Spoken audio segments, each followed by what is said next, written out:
Kita hari ini belajar seorang tokoh yang sangat luar biasa, namanya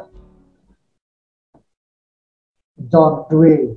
Ya, John Dewey itu tokoh pendidikan yang saya kira seluruh dunia mengenal orang ini. Ya. Dan kita buat tema hari ini pendidikan sebagai rekonstruksi pengalaman. Ini sangat khas sekali John Dewey. Nah, saya katakan istimewa bukan karena tokohnya saja yang istimewa, tetapi kita hampir mendekati hari ulang tahunnya John Dewey ya. Jadi dia lahir tanggal 20 Oktober. Saya kira ini momen yang sangat tepat sekali ya. 20 Oktober nanti ulang tahunnya. Dan saya sekedar memperkenalkan John Dewey ini. Dia adalah seorang filsuf, disebut juga psikolog anak ya, dan ahli pendidikan ya. Ia paling tidak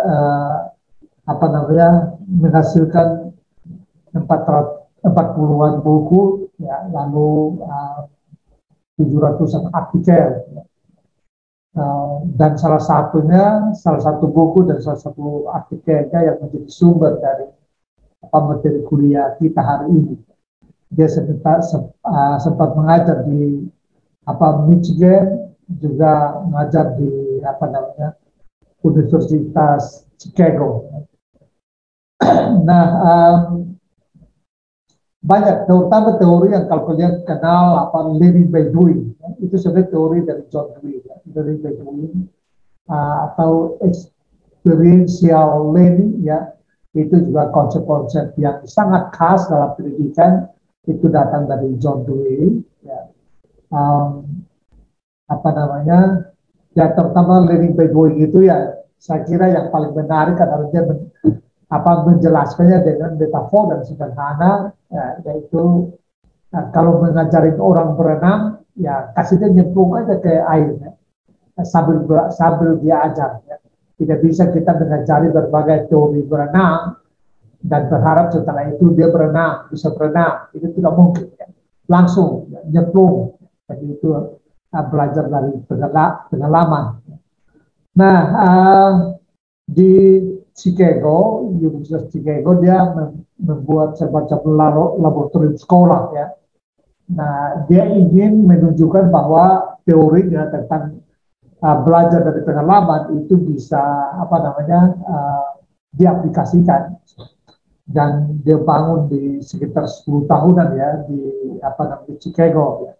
Tetapi kemudian ya dia katakanlah di masalah apa ya, lalu dia dikeluarkan ya. Kemudian dia kembali ke Michigan.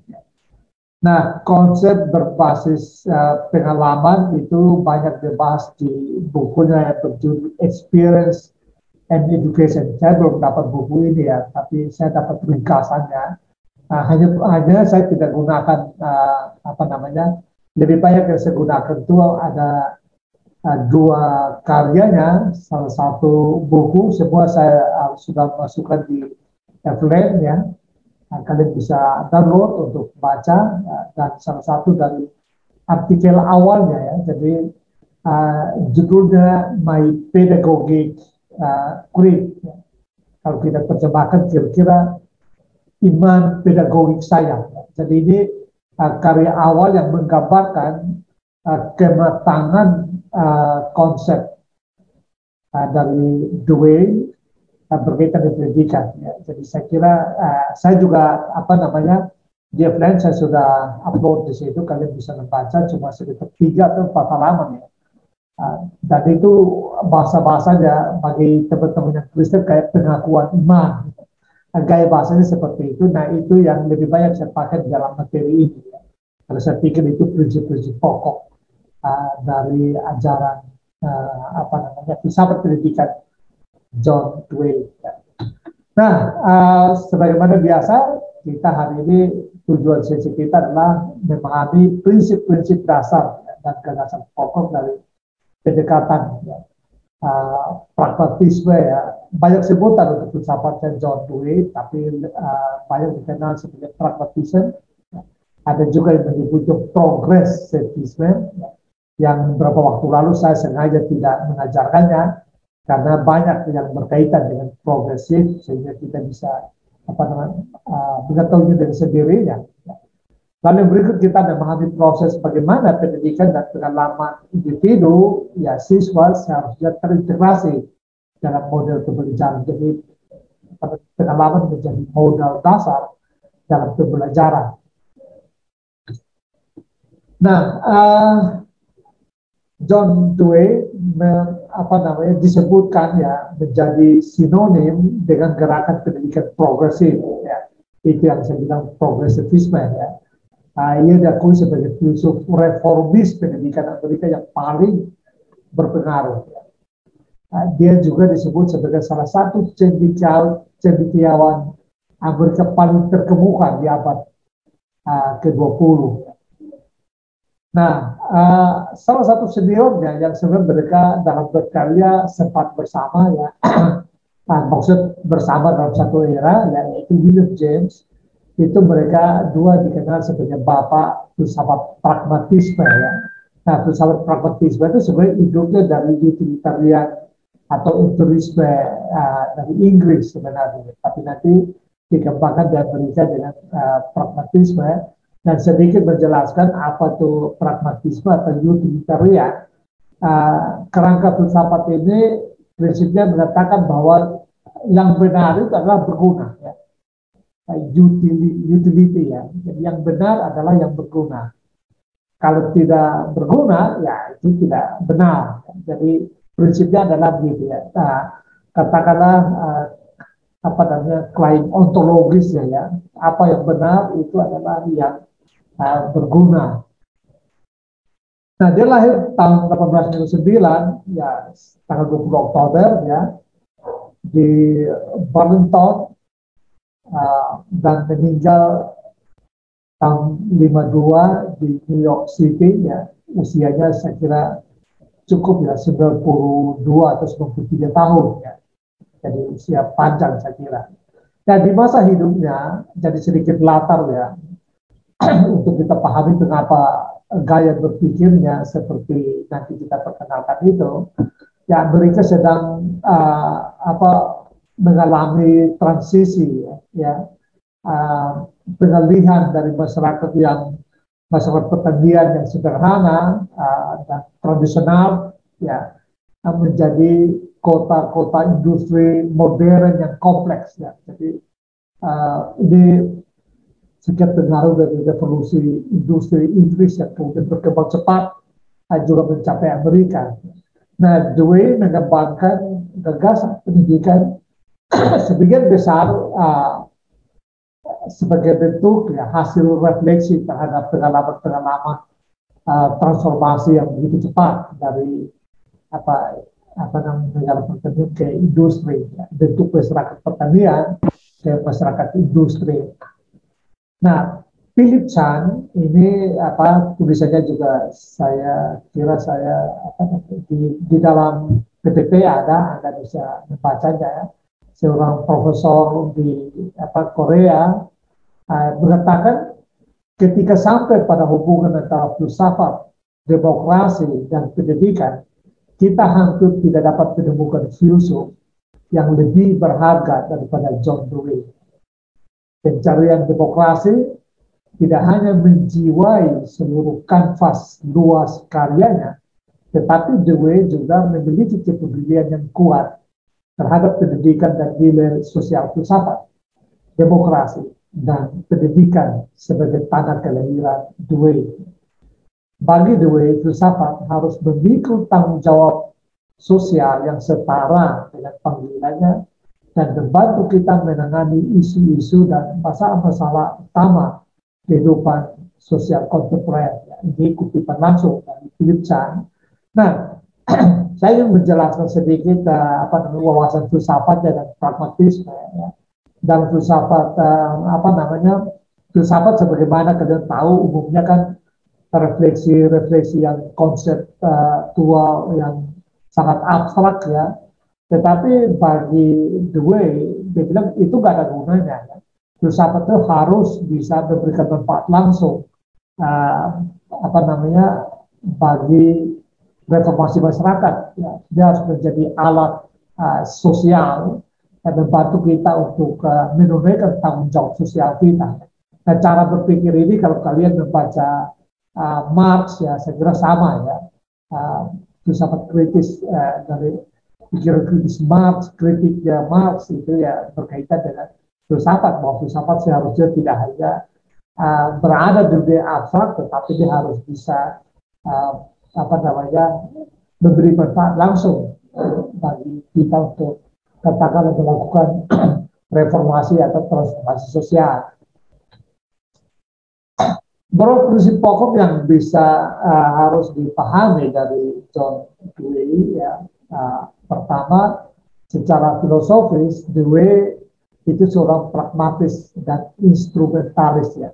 Pragmatis maksudnya filsafat, pragmatis sama dengan William Jones ya. William James, dan instrumentalis yang percaya bahwa kebenaran dari suatu kurang penting daripada kegunaan dan efek yang ditimbulkan. Jadi kebenaran sesuatu itu tidak penting. Yang paling penting adalah apa dampaknya, apa manfaatnya, apa efek kegunaan dari barang itu. Kalau tidak ada berarti ya, makanya tadi saya katakan ya, filsafat pragmatisme atau utilitarian yang fokus pada manfaat, ya, bukan pada kebenaran. Nah, persoalan kebenaran tanpa manfaat ya tidak ada gunanya. Ya. Lebih baik fokus kepada manfaat. Prinsip yang kedua adalah bahwa pendidikan adalah proses hidup, bukan persiapan untuk hidup masa depan. Jadi kalian mahasiswa ya, bagi John Dewey itu kalian mengikuti pendidikan itu bukan persiapan untuk masa depan, bukan persiapan untuk mendapatkan kerja dan macam-macam kehidupan yang lebih baik di masa depan. Mereka itu adalah proses kehidupan. Pendidikan itu sendiri adalah sebuah, bahkan dia mengatakan dalam karyanya yang lain bahwa pendidikan itu adalah kehidupan. Jadi sepenuhnya proses kehidupan kita itu adalah pendidikan. Nah, itu nanti kita lihat bagaimana dia membuat menginginkan bahwa sekolah itu menjadi miniatur masyarakat. Yang berikut, pendidikan sebagai komponen penting dari fungsi demokrasi. Ini salah satu yang ciri penting dari filsafatnya John Dewey adalah bahwa pendidikan itu katakanlah dia mendukung ya masyarakat demokratis yang bisa realisasikan ya lewat pendidikan. Bahkan ada bukunya yang judulnya Demokrasi and Education ya. Satu buku khusus yang judulnya memang demokrasi dan pendidikan, dan dia yakin bahwa pendidikan bisa menjadi atau lembaga pendidikan sekolah menjadi semacam simulasi atau miniatur dari kehidupan demokrasi itu sendiri. Nah, mengapa dia berpikir begini? Karena katakanlah sekolah itu sebagai laboratorium sosial di mana orang belajar mengkonstruksi pengalamannya di situ, lalu menciptakan pengalaman baru yang nanti dia akan terapkan pengalamannya itu dalam kehidupan sosial, dalam kehidupan masyarakat. Lalu dia mengalami lagi dan membawanya ke sekolah. Jadi ini sebuah proses yang saling mendukung, saling terintegrasi ya, untuk menciptakan katakanlah manusia sebagai individu sekaligus sebagai masyarakat.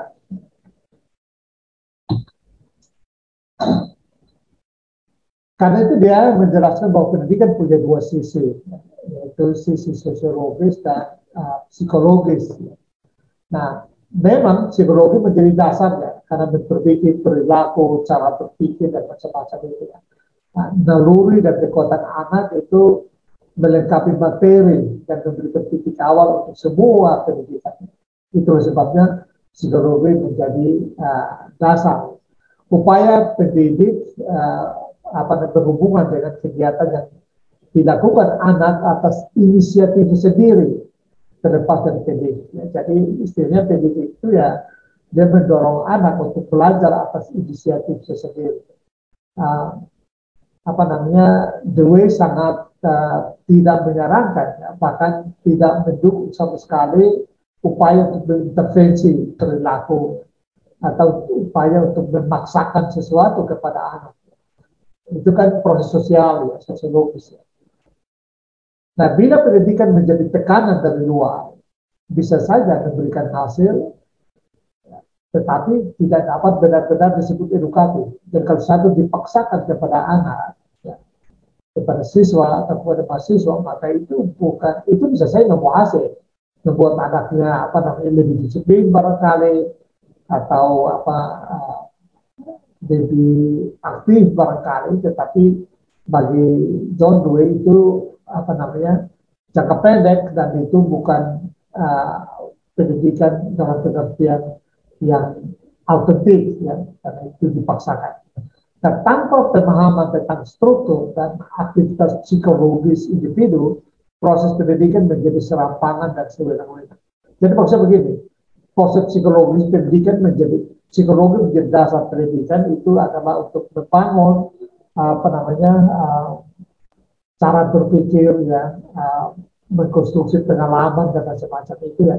Tetapi kemudian dia punya sisi sosiologis karena dia bersumber-sumbernya berasal dari pengalaman sosial yang nanti diterapkan kembali ke dalam pengalaman sosial.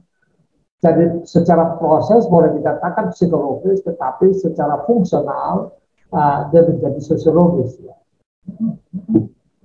Karena itu dua-duanya dia sebutkan seperti koin, ya, dengan dua sisi yang sebenarnya sama-sama berguna, tidak bisa mengabaikan salah satunya. Nah, baru kita lihat model dari rekonstruksi pengalaman yang dimaksudkan oleh John Dewey. Kalau kita perhatikan, ya, pada experience, ya, Koren 1, ya, itu sebenarnya apa yang kita lakukan dalam kehidupan sehari-hari, dalam kehidupan sosial sebenarnya. Jadi pengalaman yang kita lakukan dalam kehidupan sosial, aktivitas, bagaimana kita menunjukkannya, bagaimana kita melakukannya, dan itu menyatu dengan pengalaman setiap orang, ya, secara individu. Ya. Nah, kemudian pengalaman itu di-share, ya, direaksi, diobservasi, dikomunikasikan dengan orang lain, ya, disituasikan, ya, dan seterusnya. Ini kemudian nanti diikuti dengan proses menganalisis pengalaman, dan ini bagian dari refleksi, ya. Jadi kita lihat di sini, segitiga sini, do, reflect, dan apply. Do itu berkaitan dengan pengalaman langsung, ya, yang kita bawa dari kehidupan sosial, ya, dari rumah, dari komunitas, ya. Kemudian itu di-share, ya. Ingat ini individu kan. Kemudian di-share, ini kan share sudah dalam komunitas, ya. Bisa juga komunitas sekolah, ya. Dan kemudian prosesnya ini bagian dari refleksi, ya. Merefleksikan pengalaman khas kita, ya. Kemudian setelah direfleksi maka diaplikasi, ya. Nah, itu ada dua, yaitu dikaitkan, ya, apa yang sudah diobservasi dan pengalaman sudah diobservasi dan dianalisis itu dikaitkan dengan pengalaman nyata lagi, ya, dalam dunia kehidupan, pengalaman dalam kehidupan keseharian kita lagi. Lalu dikatakan diaplikasikan, ya, apa yang telah dipelajari itu dalam situasi praktis, ya. Nah, jadi boleh dikatakan bahwa bahan dasar pengetahuan itu dia mulai dari pengalaman, ya. Sehingga penjelasannya lebih runtut itu seperti ini, ya. Saya buat dalam beberapa kalimat supaya bisa dipahami, ya. Pendidikan itu berbasis pengalaman, ya. Ingat, pendidikan berbasis pengalaman, yaitu cara mendidik yang bersumber dari pengalaman, ya, pengalaman individu, ya. Kemudian disampaikan melalui pengalaman dan bertujuan untuk memberikan pengalaman.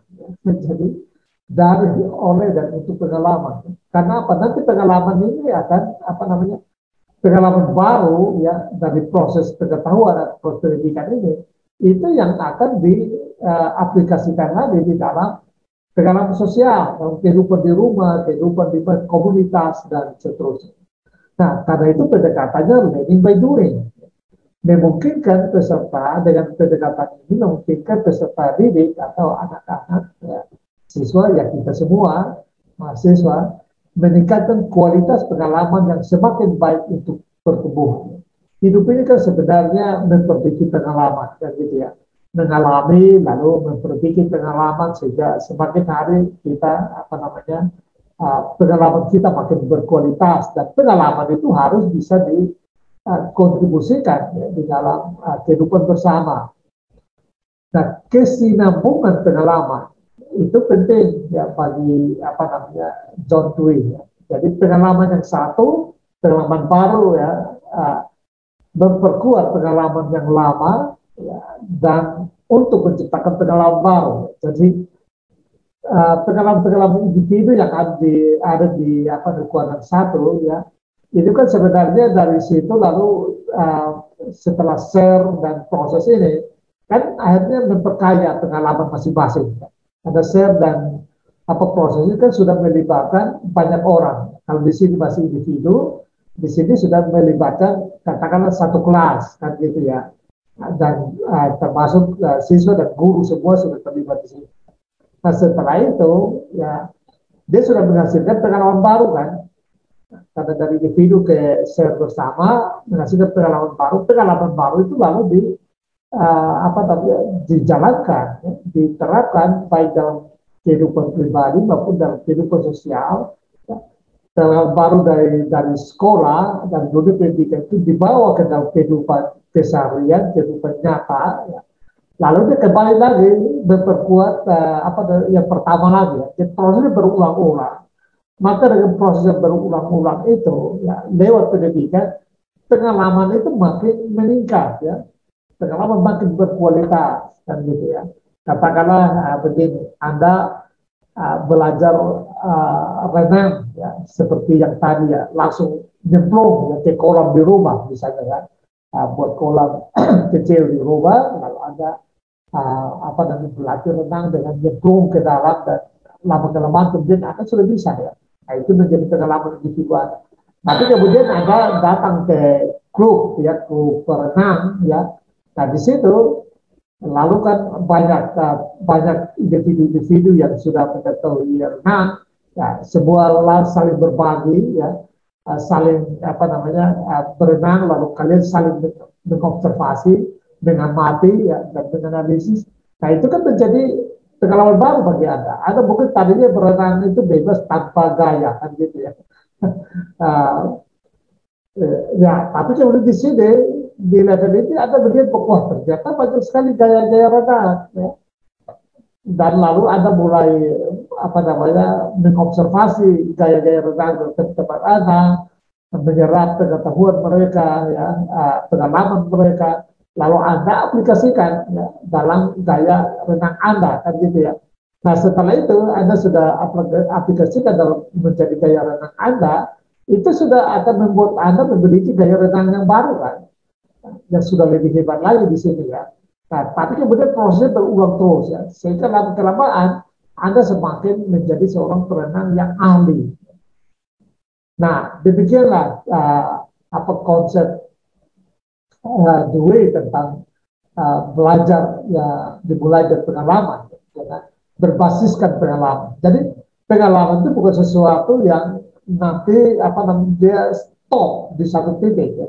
Pengalaman itu selalu terus direkonstruksi, sehingga selama kehidupan ini kita akan selalu memperbaiki pengalaman dan mendapatkan pengalaman yang paling bagus ya. Dan itulah esensi pendidikan. Istilahnya atau prinsipnya bagi John Dewey, pendidikan itu dia harus langsung menyatu dengan kehidupan nyata kita, harus membantu kita untuk menjalani kehidupan kita di rumah secara berkualitas, dalam komunitas sosial secara berkualitas, dan seterusnya. Jadi pendidikan itu tidak untuk apa namanya, untuk pendidikan itu saja, ya, itu harus apa namanya, berguna bagi masyarakat atau berguna bagi kehidupan bersama. Nah, lalu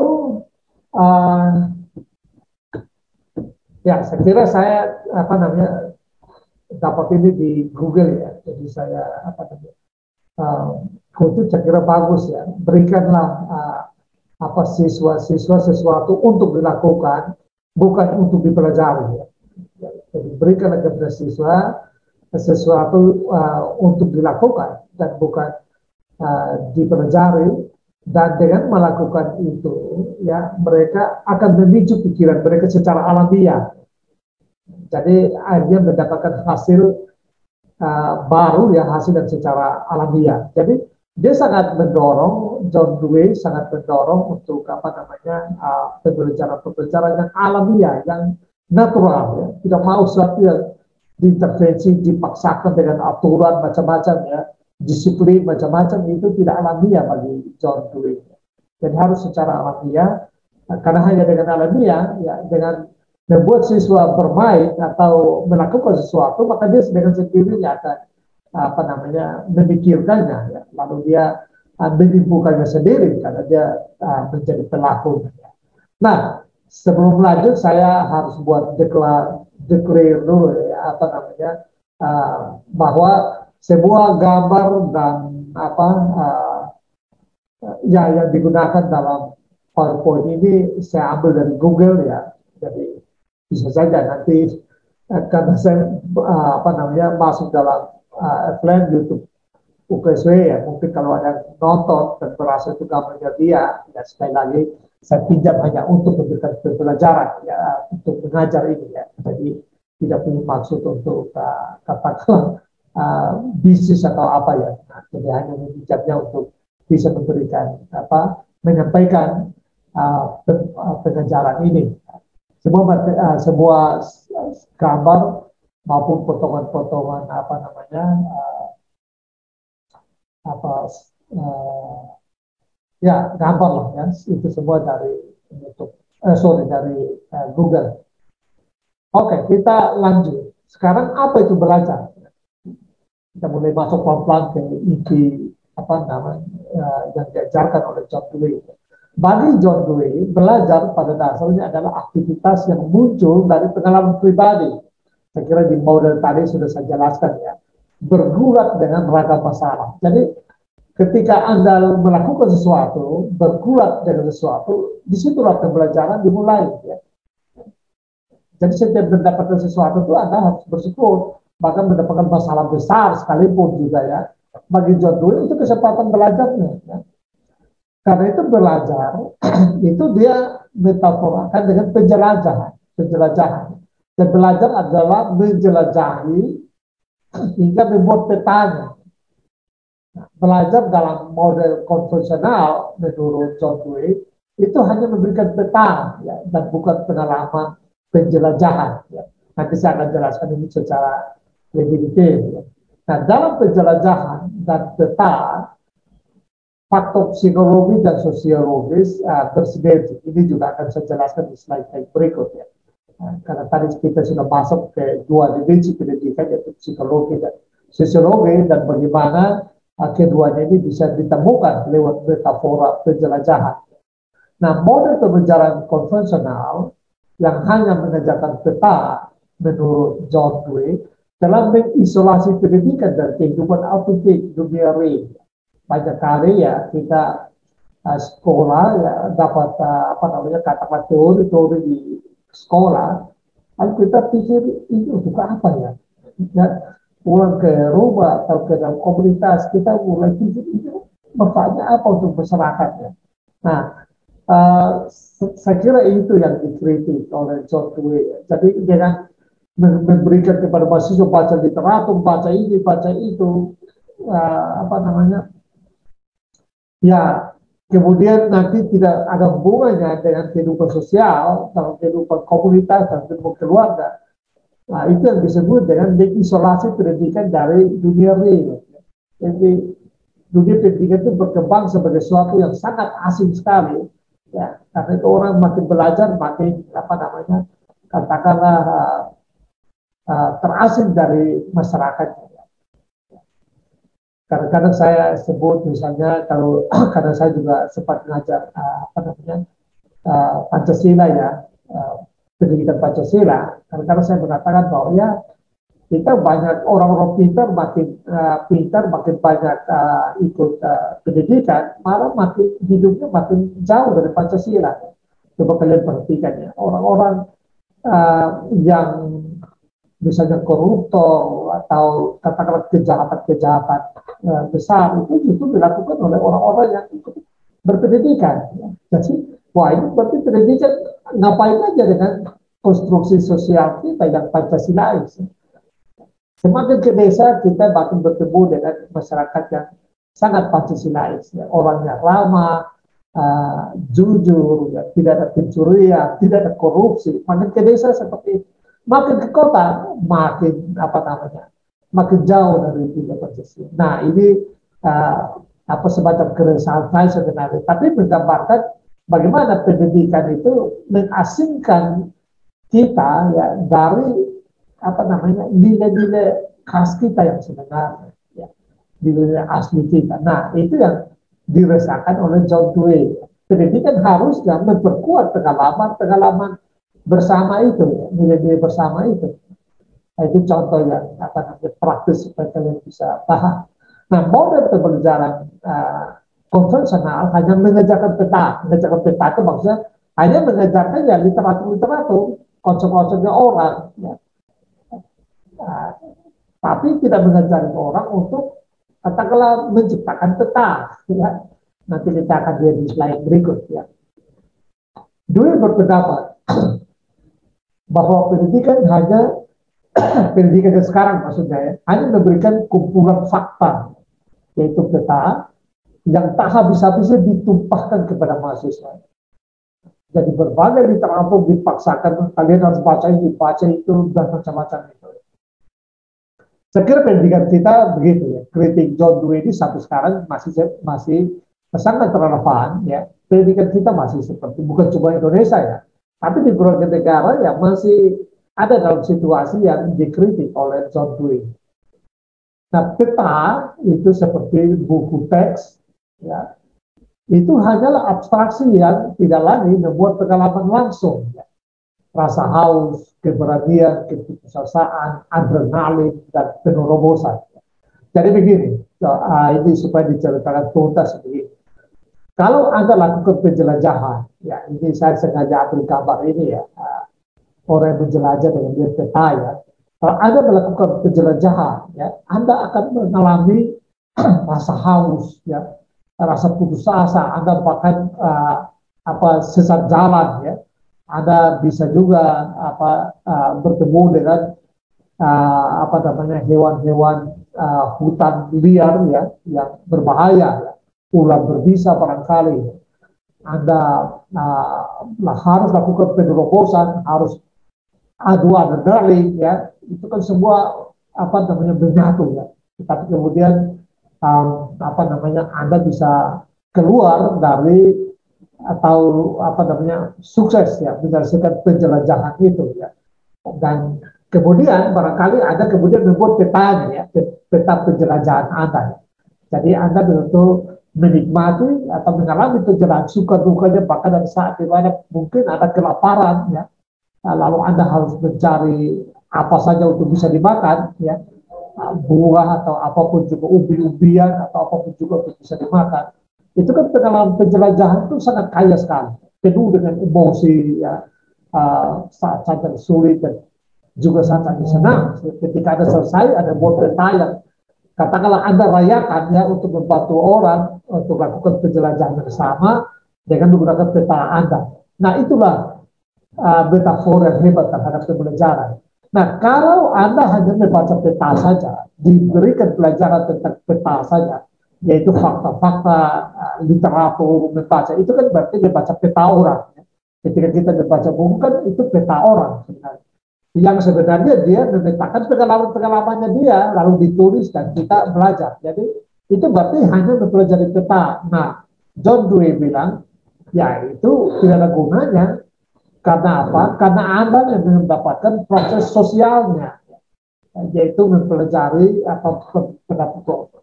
Di dalam peta atau dalam literatur, buku-buku yang kita baca, artikel juga yang kita baca, sebagai dalam metafor ini, Anda kehilangan pengalaman langsung dengan rasa haus, dengan keberanian, adrenalin, penerobosan. Nah itu yang paling penting dalam pendidikan, ya. Itu paling penting dalam penjelajahan. Ya. Jadi istilahnya bagi John Dewey, belajar itu adalah mengalami, pendidikan itu harus mengalami, ya. Mengalami langsung, dan itu akan membuat pengetahuan Anda lebih luas. Ya. Kalau Anda mengalami langsung, nyemplung ke dalam, mengalami langsung, kalau Anda menulis pengalaman Anda itu menjadi peta atau literatur, ya, tulisan yang nanti digunakan oleh orang lain untuk belajar. Nah, bagi John Dewey, peta atau membaca teks saja, ya, itu hanya mencatat hubungan-hubungan antara landmark dan medan, logika fitur, tanpa pengungkapan psikologis dari perjalanan itu sendiri, ya. Yaitu mengalami susah dukanya, ya, mungkin ditusuk duri lah, macam-macam, dikejar binatang hutan lah, ya. Itu sebuah pengalaman yang sangat kaya dalam pendidikan. Nah, oleh karena itu, kalau tidak menggunakan pengalaman dan hanya membaca-baca toh, ya, itu berarti banyak sekali kekayaan pendidikan yang kita buang. Dan itu yang ditolak oleh John Dewey, ya. Kalau kita masuk ke filsafat empirisme, ya, David Hume kira-kira, ya, dia bilang buanglah sebuah buku, tidak ada gunanya. Artinya mau belajar nyemplung aja langsung, ya. Untuk mendalami topik tertentu dengan cara mengalaminya. Jadi prinsipnya belajar adalah proses menjelajah dan bukan proses membaca peta. Nah, dia memberikan metafor yang menarik dan saya kutip di sini, ya. Metafor ini asli dari John Dewey, ya, bukan dari saya. Sebuah pohon tidak tumbuh dengan memiliki cabang dan daun baru yang diikatkan padanya setiap musim semi. Sekali lagi, sebuah pohon tidak tumbuh dengan memiliki cabang dan daun baru yang diikatkan padanya setiap musim semi. Demikian juga pendidikan tidak tumbuh dengan menambahkan informasi, keterampilan, dan pengalaman edukatif secara mekanis kepada siswa. Pendidikan hanya bertumbuh dengan menggabungkan pengalaman masa lalu dan pengalaman sekarang agar menerima dan memahami pengalaman masa depan. Ya. Jadi naradidik diberikan, ya, mengaitkan pengalaman masa lalu dan pengalaman sekarang untuk menciptakan pengalaman masa depan, untuk menghadapi masa depan. Jadi itu yang dimaksud dengan rekonstruksi pengalaman, ya, sebagai sumber daya pembelajaran. Agar bertumbuh, itu individu perlu terus-menerus mengatur ulang, ya, dan merumuskan kembali pengalaman masa lalu dalam terang pengalaman baru dengan cara yang kohesif. Ya. Saya kira tadi saya sudah di modelnya saya sudah gambarkan, ya, bagaimana dimulai dari pengalaman, lalu saling share pengalaman untuk menciptakan pengalaman baru ini mulai lagi dari titik nol untuk pembelajaran. Dan dia akan berjalan terus-menerus sirkular, ya, sedemikian sehingga semakin hari seorang pembelajar makin memperkaya atau memperkuat pengalaman-pengalaman. Nah, bagi John Dewey, sekolah itu harus menjadi miniatur komunitas. Ya. Sekali lagi, sekolah adalah miniatur sosial, miniatur komunitas. Ya. Jadi apa yang dipelajari di sekolah itu tidak boleh berbeda dengan sesuatu yang ada dalam komunitas. Ya. Karena pengalaman dari komunitas, pengalaman dari dalam rumah, ya, pengalaman dari entah komunitas keagamaan atau komunitas sosial, itu menjadi sumber bahan dasar pembelajaran. Itu adalah literatur hidup. Ya. yang dijadikan sebagai apa namanya sumber daya pembelajaran. Bahkan dari contoh, kalau seorang anak ya katakanlah mendekati bara api ya, atau di sini digambar kompor ya, ya ya biarkan dia mengalaminya ya. Karena ketika apa namanya tangannya menyentuh api ya, dan dia tentu saja nangis ya. Nah, itu sudah menjadi pengetahuan yang bagus baginya ya. Jadi itu pembelajaran itu dia tidak akan lupakan seumur hidup. Itu pembelajaran yang kuat tertanam di dalam. Jadi itulah apa namanya bahwa pengalaman itu harus dialami. Pembelajaran itu harus mengalami supaya kita mendapatkan pengetahuan yang kuat. Ya. Setiap siswa datang dengan kekayaan pengalaman sehari-hari yang khas, ya. Ide-ide, minat, ya, kuriositas dan apa namanya kegiatan yang mendominasi di rumah dan lingkungan. Itu bagi John Dewey itu bahan dasar pengetahuan, bahan dasar apa namanya pembelajaran. Jadi jangan sampai di sekolah mengajar sesuatu yang bagi siswa asing loh. Barang apa nih? Dia nggak tahu malah. Nah ini berarti gagal karena sekolah tidak menjadi lagi mediator sosial. Ya, kalau sekolah adalah rekonstruksi pengalaman, maka dia harus bersumber dari pengalaman. Tidak boleh apa namanya memperkenalkan sesuatu yang asing ya bagi apa siswa yang ternyata tidak berguna. Ada sekali lagi prinsip utilitarian tadi, ya, prinsip pragmatis tadi, bahwa yang benar adalah yang berguna. Nah inilah modal utama pembelajaran, yaitu membantu siswa untuk membentuk atau mengkonstruksi pengalaman-pengalaman itu menjadi pengetahuan, dan pengetahuan itu diterapkan dalam pengalaman, dan pengalaman itu di-share lagi, dan seterusnya. Nah, ingat model yang sudah disampaikan tadi. Nah, kalau begitu sekolah itu apa? Ya? Tadi kita sudah lihat ya apa namanya model dan prinsip-prinsip dasar. Sekolah pada dasarnya adalah lembaga sosial. Jadi bagi John Dewey sekolah adalah lembaga sosial. Pendidikan itu sebagai proses sosial, dan sekolah hanyalah bentuk kehidupan masyarakat di mana semua lembaga ya, terkonsentrasi untuk mewujudkan cita-cita sosial. Dan sekolah itu harus memastikan bahwa komunitas-komunitas sekolahan atau siswa ya, itu mendapatkan pengalaman-pengalaman yang nanti apa namanya dia hidupkan dalam masyarakat, diterapkan dalam masyarakat untuk mencapai cita-cita masyarakat, cita-cita komunitas. Katakanlah kalau kita Indonesia, cita-cita kehidupan bernegara, itu manusia Pancasila itu ya. Makanya saya bilang pendidikan kalau dalam kritiknya John Dewey ya, kita sudah salah, katakanlah salah arah ya, salah model ya, sehingga pendidikan kita bahkan menjauhkan orang dari realitas sosial atau realitas kenegaraan kita yang seharusnya menjadi manusia Pancasila ya. Tetapi semakin di sekolah tinggi maka pikirannya makin mengagumi yang asing-asing ya. Entah dari barat kah, dari timur tengah kah, dari mana Korea kan ya. Nah ini berarti salah pendidikan sudah salah. Karena dia tidak membantu kita untuk mencapai cita-cita komunitas, cita-cita sosial, ya malah mengagungkan cita-cita komunitas lain di luar sana. Nah ini menunjukkan kegagalan pendidikan.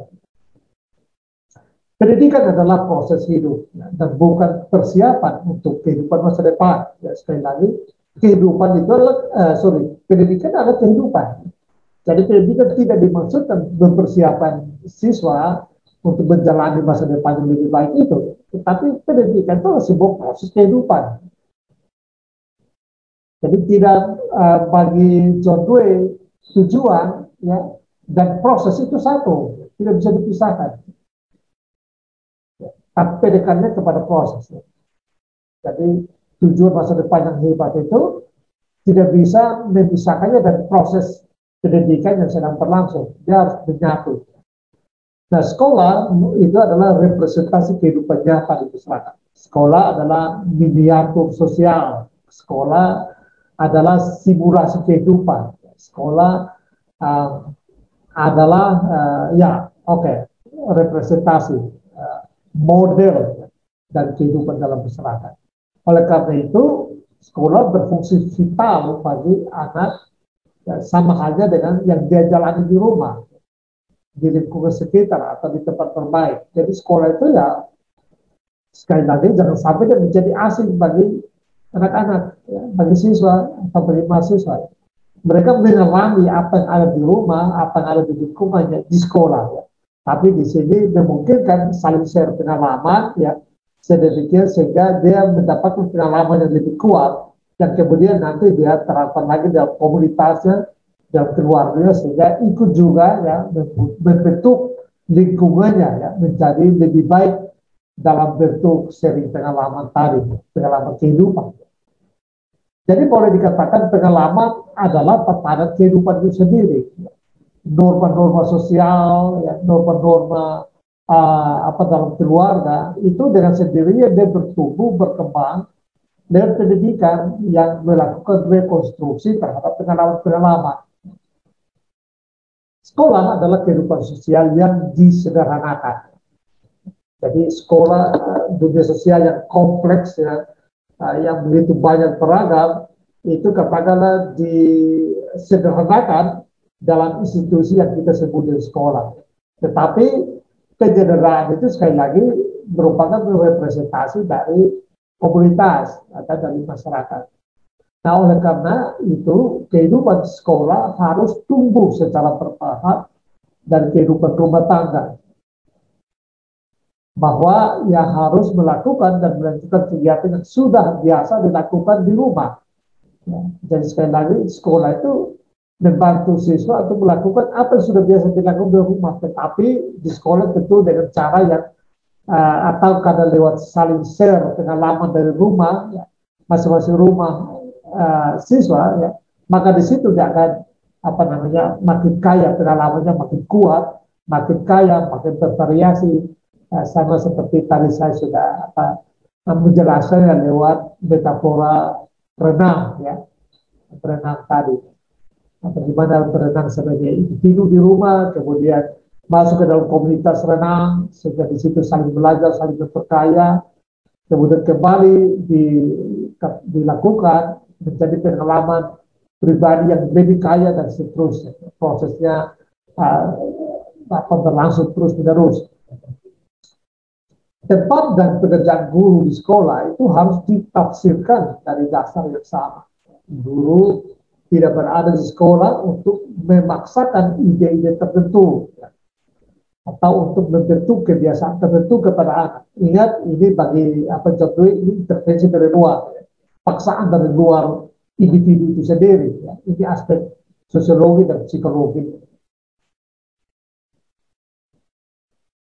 Nah, tetapi ada sebagai maksud guru itu tidak ada sebagai orang yang memaksakan kepada anak kebiasaan tertentu, ya, atau norma tertentu, tetapi dia adalah anggota masyarakat. Guru adalah anggota masyarakat untuk memilih pengaruh yang akan mempengaruhi anak-anak dan membantu anak-anak untuk menanggapi, ya, pengaruh-pengaruh, ya, dengan tepat, ya, lewat pengalaman-pengalaman. Jadi guru istilahnya memfasilitasi, ya, anak-anak untuk memahami pengalamannya, untuk memperkaya atau memperkuat pengalamannya lewat saling sharing pengalaman, agar supaya dia punya kemampuan untuk menanggapi apa-apa yang ada, perkembangan-perkembangan yang ada di sekitarnya dengan pengalaman. Ya.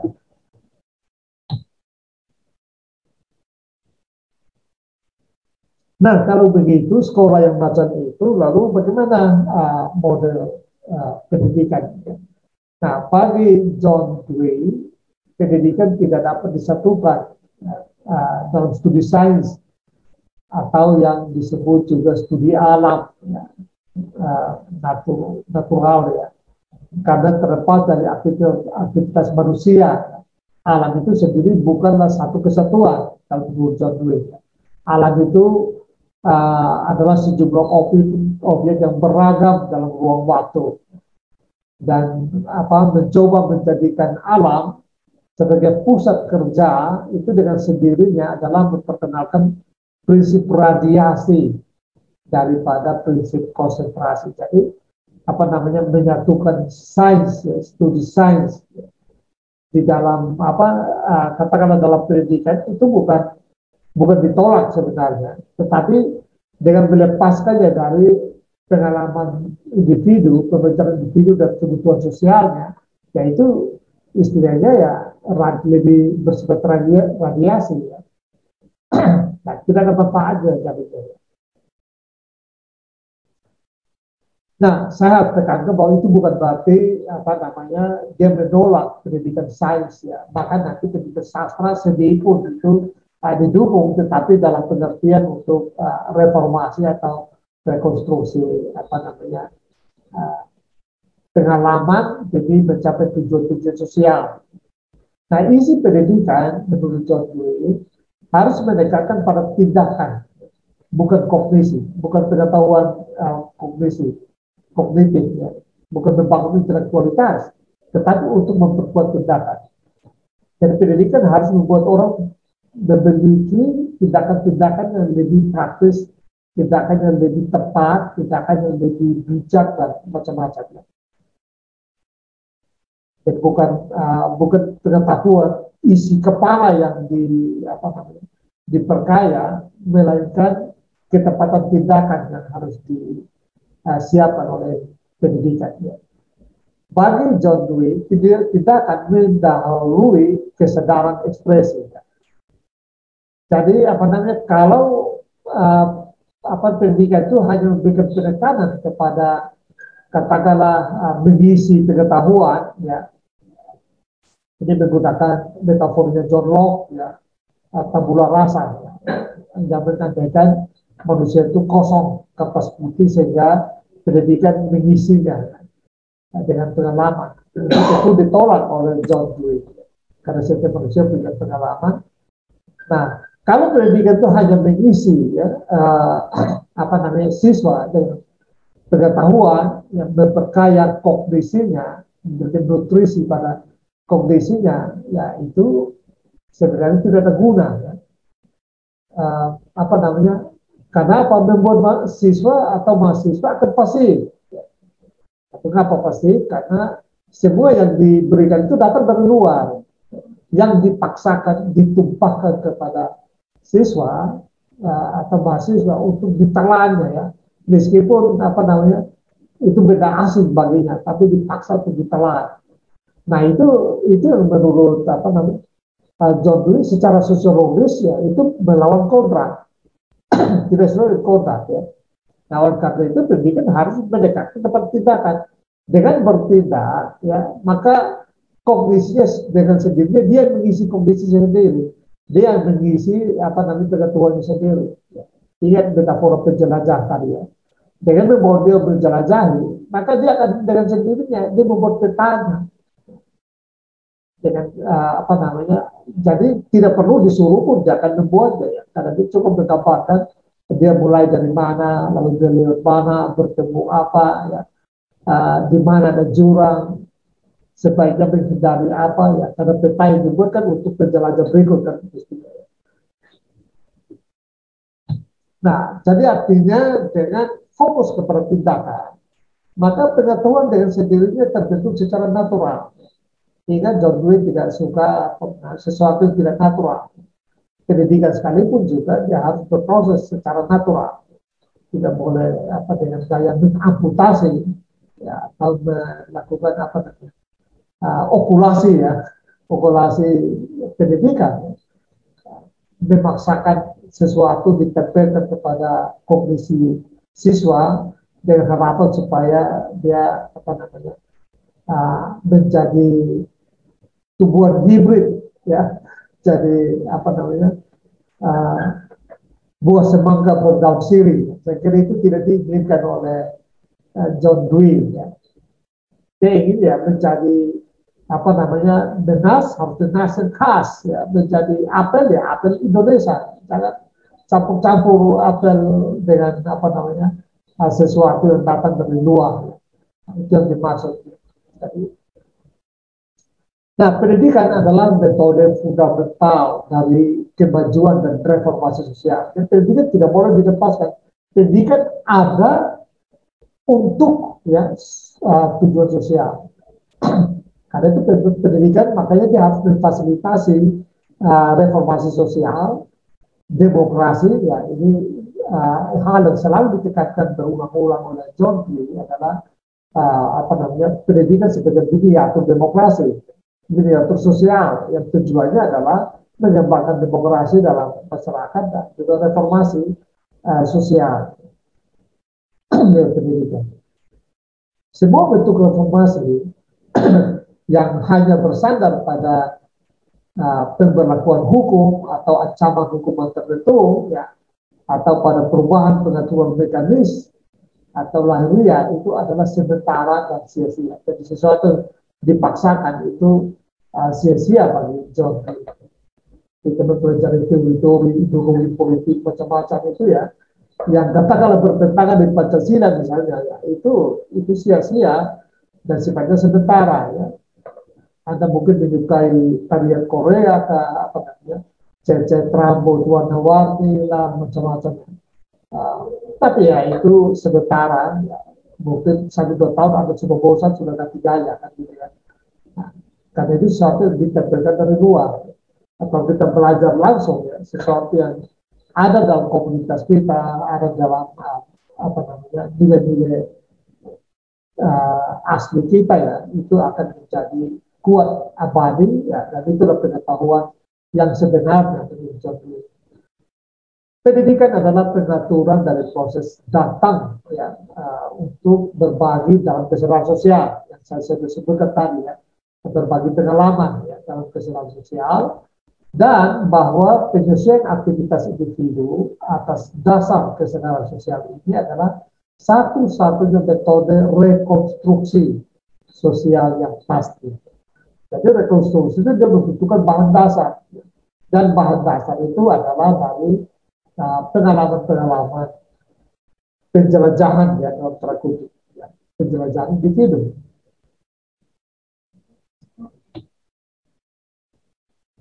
Nah, sekarang kita ya ini fokus pada apa namanya, pendidikan dan perubahan sosial. Ya. Jadi memang penekanannya bahwa pendidikan itu harus bisa melakukan reformasi atau transformasi sosial. Pendidikan yang tidak bisa melakukan transformasi itu bukan pendidikan namanya.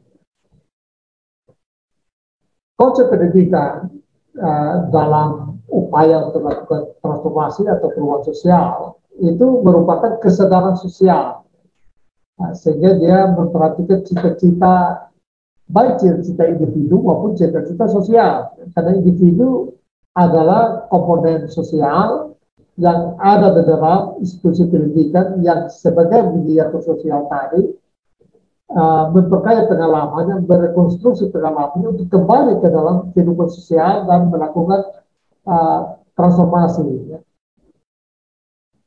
Dan pengalaman-pengalaman yang saling telah diperkaya, telah diperkuat dengan berbagai pendidikan itu lalu membantu dia, ya, memfasilitasi dia untuk mencapai cita-cita individunya, tetapi juga pada saat yang bersamaan mencapai cita-cita sosial atau cita-cita masyarakat.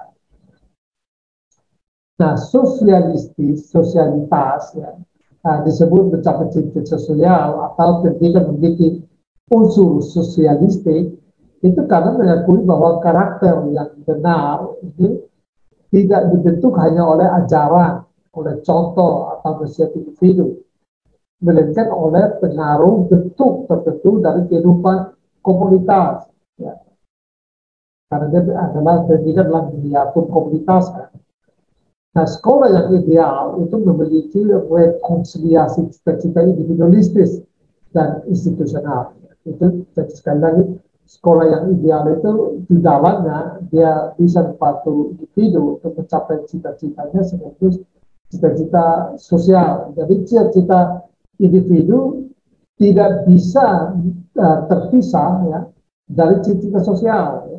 Orang bisa ikut pendidikan lalu tiba-tiba misalnya katakanlah di Indonesia lalu dia mencita-citakan negara khilafah misalnya. Ini berarti pendidikan salah ya, karena pendidikan membuat orang cita-cita individunya berbeda di sisi sosial. Nah ini tidak bisa.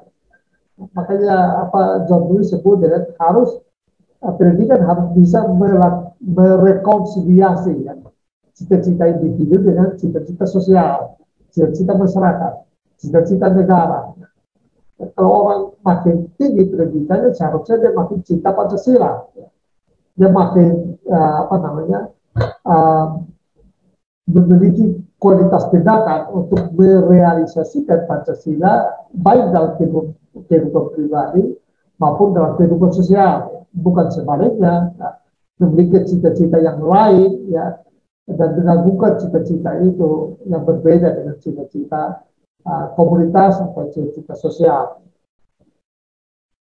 Nah, jadi sekali lagi perubahan sosial atau reformasi sosial yang dimaksudkan lewat pendidikan itu apa namanya menyatu dengan cita-cita individu atau cita-cita individu disinkronkan atau kalibrasi ya dengan cita-cita masyarakat. Nah, bentuk seni juga memberi bentuk pada kekuatan manusia dan menyesuaikannya dengan pelayanan sosial. Jadi bagi John Dewey adanya bentuk seni itu juga yang bisa ya memberikan kekuatan bagi apa namanya dalam pendidikan itu harus bisa memperkuat pelayanan sosial, dan itulah yang seni yang tertinggi. Jadi seni itu punya nilai tinggi ya, kalau bisa membantu individu atau anak sekolah ya, sekolahan untuk katakanlah meningkatkan pelayanan sosial, berguna bagi pelayanan sosial. Sekali lagi karena utilitarian tadi ya, atau pragmatisme. Nah, ketika sains dan seni bergandengan tangan, motif yang paling kuat untuk tindakan manusia akan tercapai. Jadi justru tindakan sosial itu ya akan tercapai kalau sains dan apa namanya seni bisa bergandengan tangan, bisa menyatu. Itu tadi saya sudah di awal saya sudah katakan bahwa apa namanya meskipun ya, fondasi filosofisnya utilitarian atau pragmatisme ya, tetapi tidak berarti lalu dia menolak katakanlah yang saya sebut tadi sains naturalistik dan seni ya. Dia justru menerimanya ya sejauh ya semuanya itu bisa untuk memperkuat manusia lakukan tindakan-tindakan sosial atau pelayanan sosial. Ketika sains dan seni bergandengan tangan, motif yang paling kuat untuk tindakan manusia akan tercapai. Mata air paling asli dari perilaku manusia dibangkitkan dan pelayanan terbaik yang mampu dijamin oleh sifat manusia. Ini apa namanya artikulasi atau kalimat-kalimat ini sampai langsung dari My Pedagogic Creed ya. Artikelnya John Dewey yang sudah saya sebutkan tadi, katakanlah pengakuan iman pedagogiknya John Dewey. Guru aktif terlibat tidak hanya dalam pelatihan individu, tetapi dalam pembentukan kehidupan sosial yang tepat. Yang berikutnya, setiap guru harus menyadari martabat panggilan. Saya kira ini yang paling benar, dan ini katakanlah apa namanya statement akhir dari pengakuan iman pedagogiknya John Dewey. Dia mengatakan begini, setiap guru harus menyadari martabat panggilan bahwa ia adalah seorang pelayan sosial. Jadi guru bagi John Dewey adalah pelayan sosial yang dikhususkan untuk pemeliharaan tatanan sosial yang tepat ya, dan pengamanan pertumbuhan sosial yang tepat. Ini selalu kata-kata dalam My Pedagogic Creed-nya John Dewey. Dia mulai dengan kata-kata I believe that. Saya percaya bahwa misalnya ini ya, konstruksinya saya hanya buat kata saya percaya itu ya, lalu saya kalimatkan. Kalimat ini biasanya begini, saya percaya bahwa setiap guru harus menyadari martabat panggilannya. Saya percaya bahwa guru adalah seorang pelayan sosial yang dikhususkan dan seterusnya. Jadi kalimat-kalimat itu sangat kuat, ya. Makanya judulnya my pedagogic grade atau katakanlah pengakuan iman pedagogik saya. Nah, dengan cara seperti di atas, yaitu bahwa guru itu menjadi pelayan sosial dan pemelihara tatanan sosial, maka menurut dia guru menjadi nabi. Jadi peran-peran itu adalah peran yang membuat guru menjadi nabi dari Tuhan, dan nabi yang benar, untuk mengantarkan kerajaan alam. Jadi ini tentu saja pada konteksnya John Dewey adalah seorang yang Kristen, ya, sehingga sangat kuat, ya, deklarasi imannya dalam pendidikannya. Tapi prinsipnya dari deklarasi pedagogiknya ini, saya kira dia memberikan penghargaan yang tinggi pada fungsi guru, ya, sebagai seorang pelayan sosial, pemelihara tatanan sosial, dan dua fungsi itu lalu disebut bahwa guru adalah nabi, ya, dari Tuhan. Tentu saja kalau kita memahami seperti itu, kalau Anda guru di Indonesia, maka dalam bahasanya John Dewey, Anda adalah nabi dari Tuhan yang diutus, ya, di Indonesia, ya. Nah, karena di Indonesia, maka cita-cita individualistik Anda harus berjatuh dengan cita-cita sosial Anda, ya, yaitu cita-cita untuk menghidupi, ya, negara Pancasila bersama Pancasila, ya.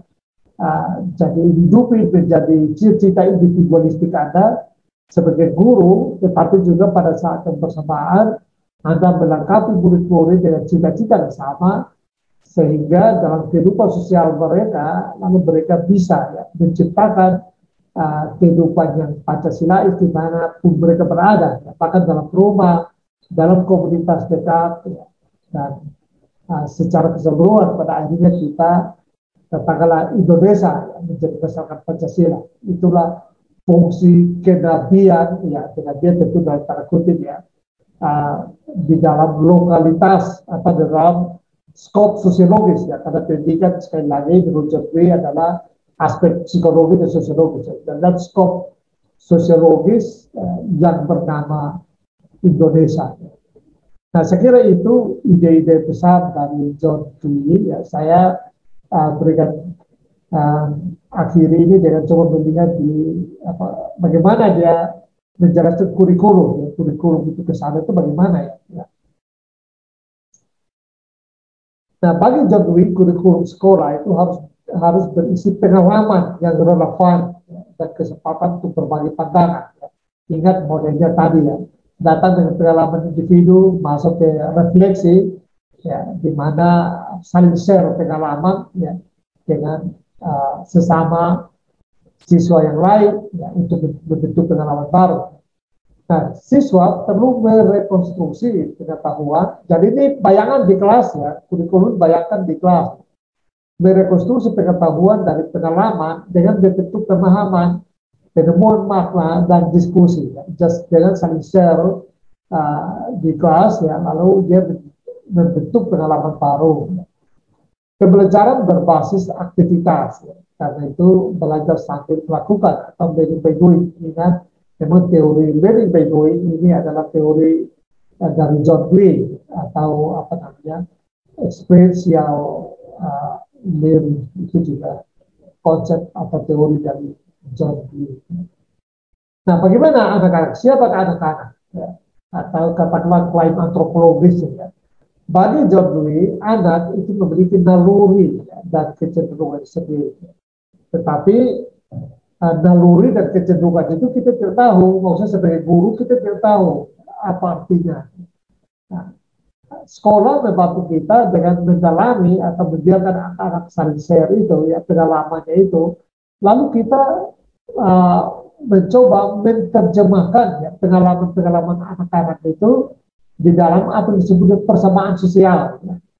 Jadi pengalaman-pengalaman dari individu siswa itu lalu kita lihat polanya, ya, kita lihat apa isinya, lalu kita ciptakan katakanlah rumus ya, rumus persamaan dalam konteks sosial, dalam artian supaya rumus itulah yang apa menjadi pengalaman baru anak, lalu itu yang dia akan apa lakukan atau terapkan di dalam kehidupan sosial. Sehingga dengan demikian maka semakin kaya pengalaman yang dikonstruksi di dunia pendidikan atau di sekolah, dengan sendirinya secara otomatis dia juga ikut memperkaya kehidupan sosial karena dia memberikan kontribusi langsung bagi kehidupan sosial.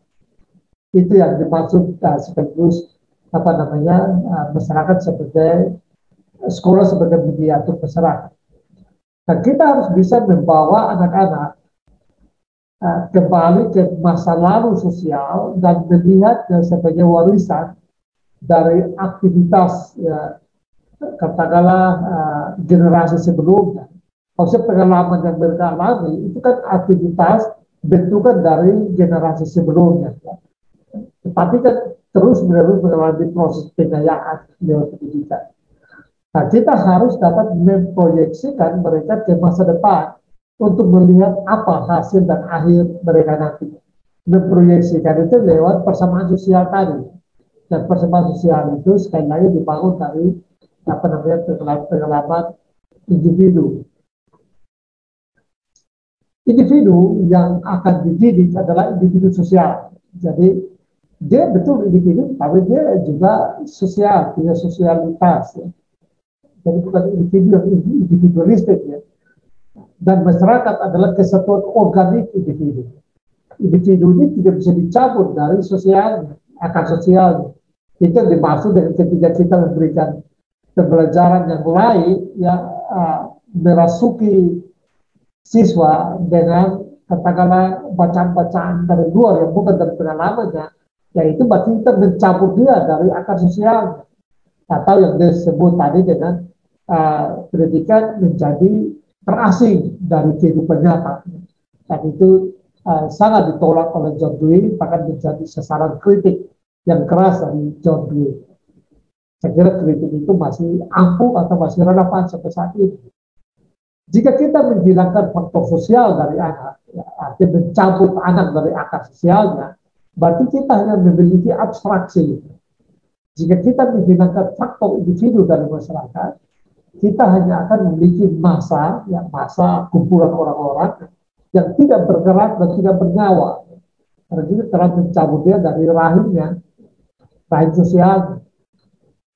Nah, karena itu pendidikan harus dimulai dengan wawasan psikologis tentang kapasitas, minat, kebiasaan anak, ya, kuriositas, ya, dan semua itu, ya, kekuatan, ya, minat, kebiasaan anak itu harus terus menerus ditafsirkan sehingga kita tahu apa artinya. Karena dengan mengetahui artinya itu lalu bisa membangun persamaan sosial tadi. Ya.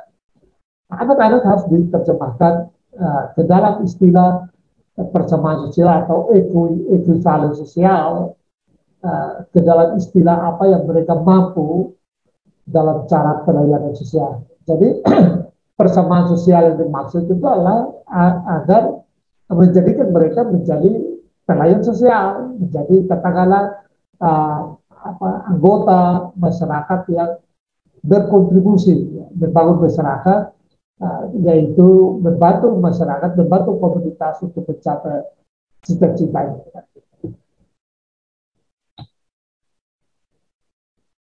Nah, prinsipnya proses pendidikan itu sebagai reorganisasi, ya, rekonstruksi dan transformasi pengalaman yang berkelanjutan.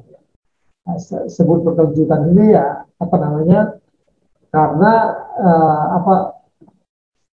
prosesnya ya, lewat model tadi ya, pengalaman di-share ke komunitas, lalu dibangun pengalaman baru itu diterapkan, lalu hasil terapan itu menciptakan pengalaman baru, dibawa ke kelas, diproses di kelas lagi, pengalaman individu ya, yang dibawa dari konteks masing-masing, saling share lagi, memperkuat, dan itu prosesnya akan terus berjalan. Nah, saya akhiri ini dengan satu quote dari John Dewey ya. saya akhirnya percaya bahwa pendidikan itu harus diterima sebagai sebuah rekonstruksi pengalaman yang berkelanjutan. Jadi tidak boleh putus di satu sisi karena bersifat sirkular tadi. Bahwa proses dan tujuan pendidikan itu adalah satu hal dan sama dan sebangun.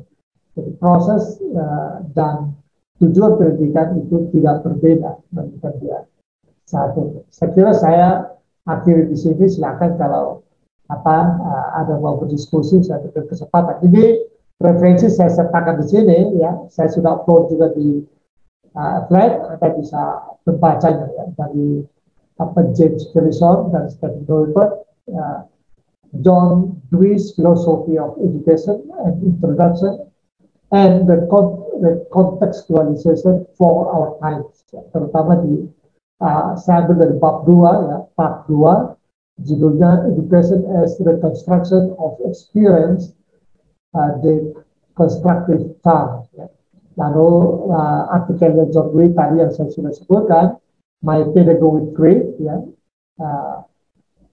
katakanlah iman pedagogik saya, dan berapa link yang ada di sini. Ada boleh kalau ingin mendalami, ada boleh mendalami.